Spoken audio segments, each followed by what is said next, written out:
Ngajabula uma bathi kimina asiye endlini kaJehova. Bathandekayo, namhlanje ngiyanibingelela egameni lenkosi yethu Jesu Kristo ophilayo, the soon coming King, ukulanda umakoti wakhe. Kuyisibusiso esikhulu namanje ukuthi sihlangane around the dinner table ukuhlephula isinkwa sethu sanamhlanje. Siyaqhubeka nesihloko sethu bathandekayo esithi blessings for obedience to God. Isibusiso sokulalela uNkulunkulu. Ngizoqela manje sifunde izwi lethu encwadini kaLuke isahluko sika 5. Sifunde uverse 1 up to verse number 6. Indaba yethu siyoyakhela khona lapho. Uverse 1 ufundeka kanjena kuLuke chapter 5. So it was, as the multitude pressed about him to hear the word of God, that he stood by the lake of Gennesaret, and saw two boats standing by the lake, but the fishermen has gone from them and were washing their nets. Then he got into one of the boats, which was Simon's, and asked him to put out in a little from the land. And he sat down and taught the multitude from the boat.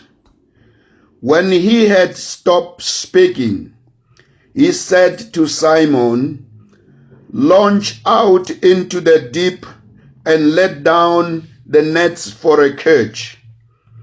But Simon answered and said to him, "Master, we have toiled all night and caught nothing.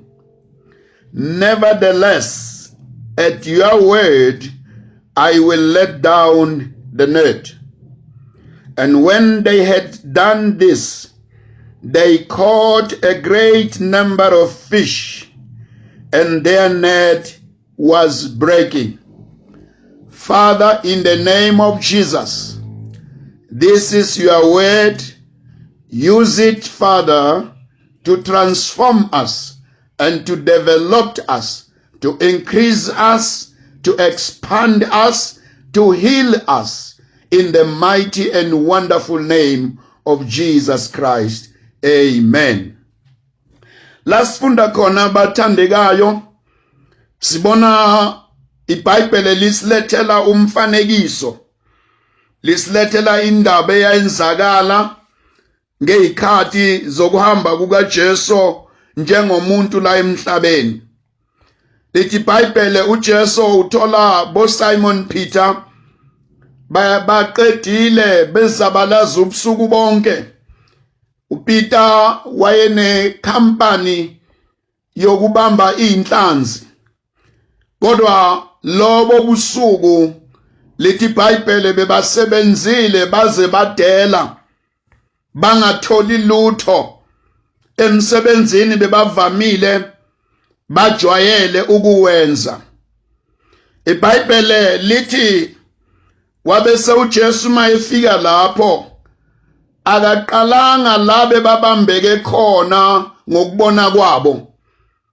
Waqala labe babambeke khona kwamampela. Lithi iBhayibheli wacela wona lo mkhumbi we discouragement besibahleli kuwo. Bacela wona lo mkhumbi we failure lebe bayibona umsuku bonke ungazanga wenze lutho. Namanethi bese wawashwa. Lithi iBhayibheli ke uJesu wacela ukuthi ngiphe bese usondeza kancane. Esekwenzile lokho lithi waqala ukufundisa izwi. Ngoba ukukholwa bathandekayo kuza ngokuzwa, futhi nokuzwa izwi likaNkulunkulu. uJesu akajahanga ukukhulekela. uJesu akazanga jahe ukukhuluma okunye. Kodwa waya la yonke into iqala khona. Lithi iBhayibheli wabese ufundisa izwi.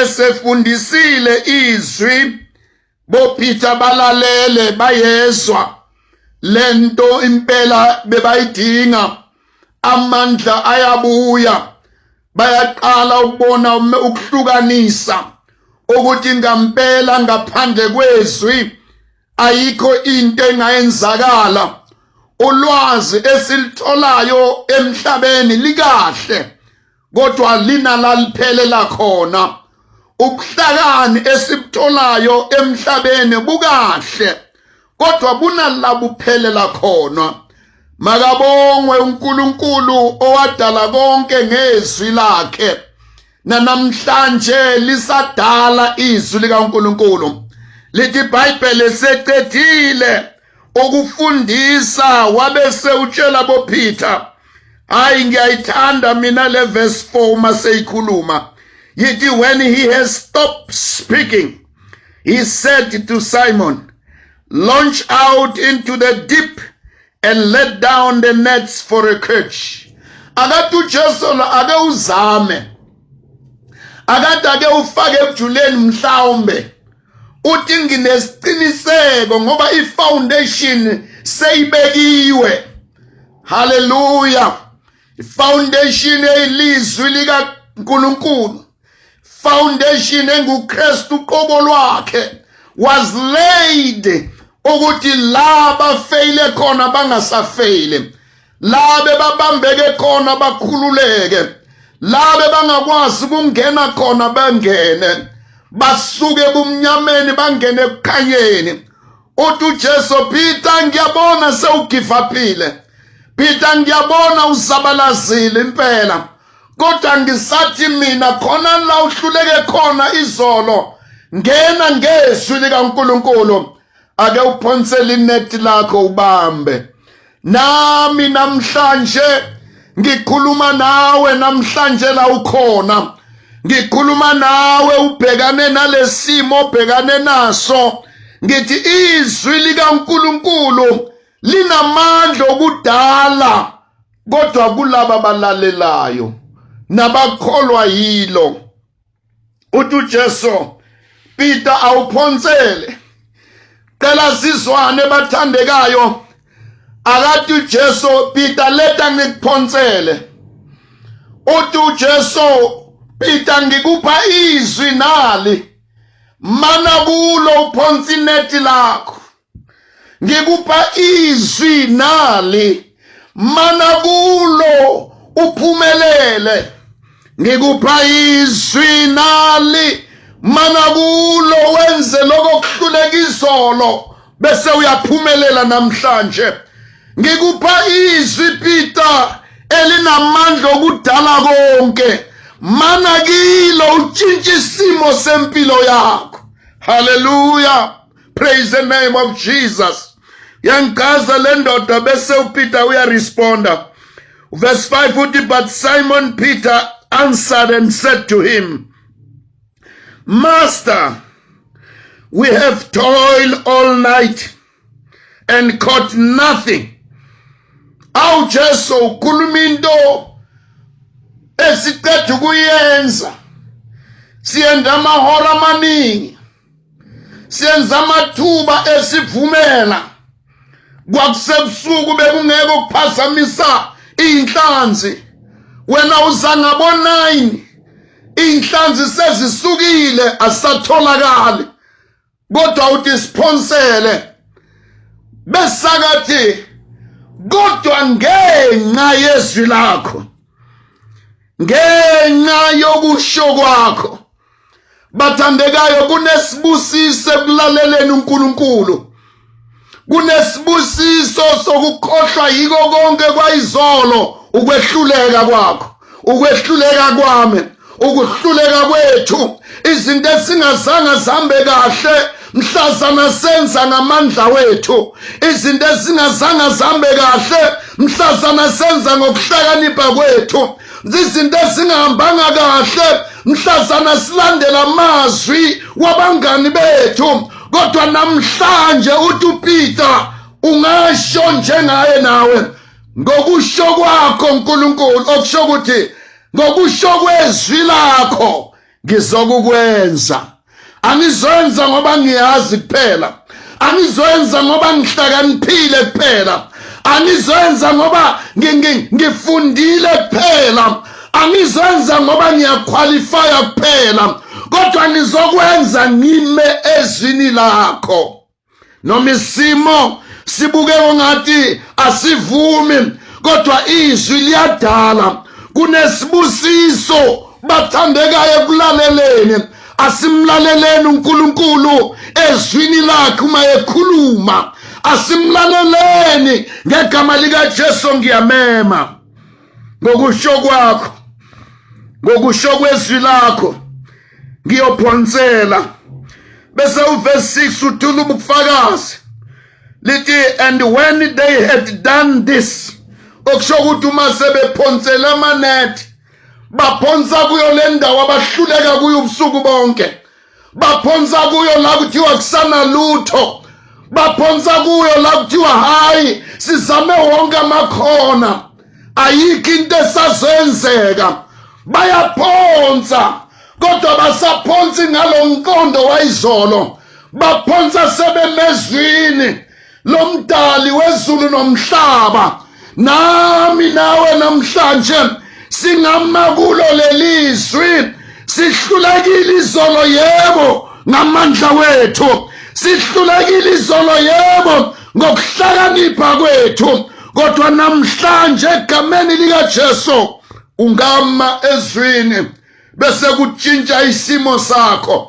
Ungama ezwini bese uyaphila esifena bathi angeke uphile kuso.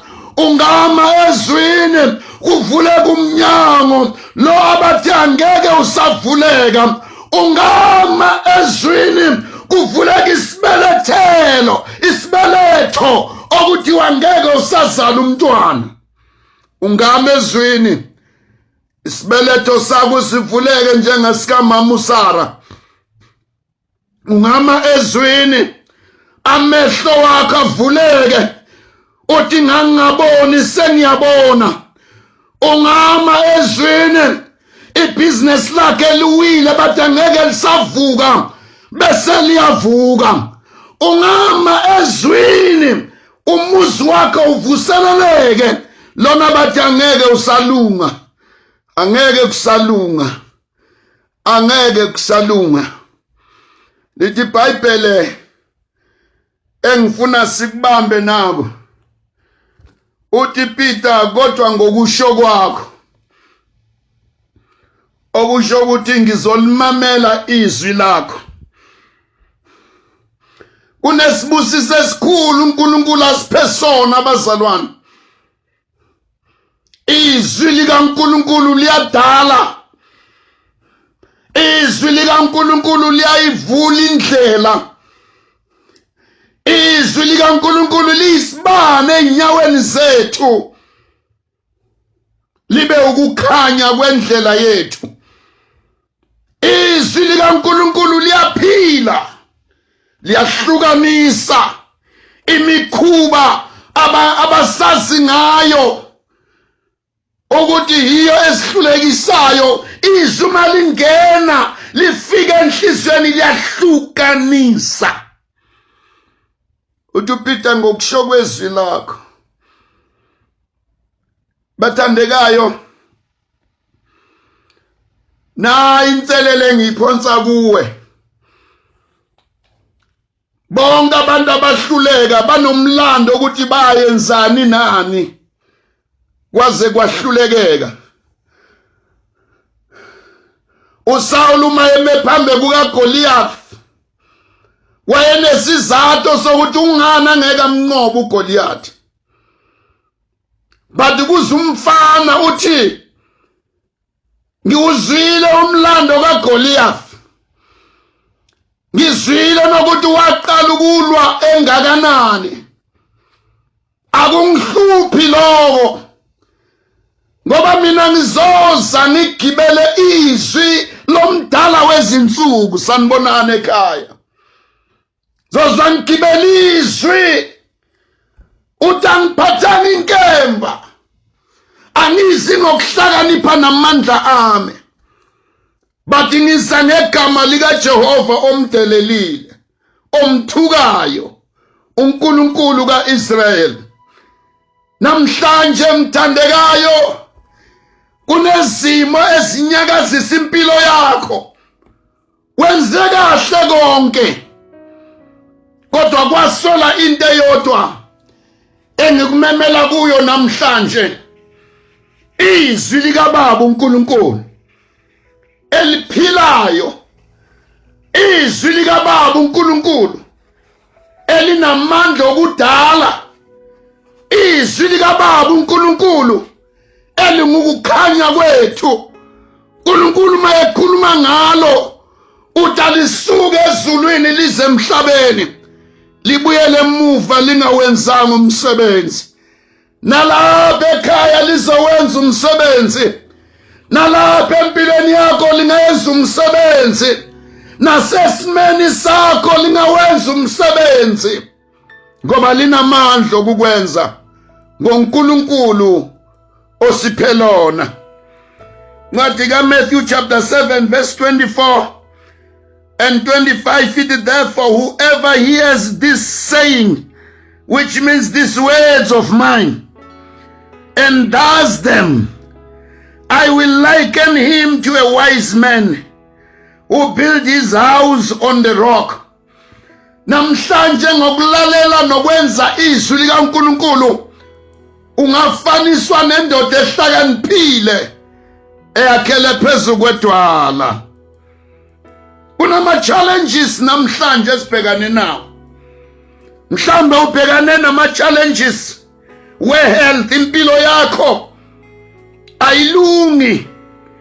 Namhlanje ngizomemezela kuwe ngithi sinenyanga enkulu.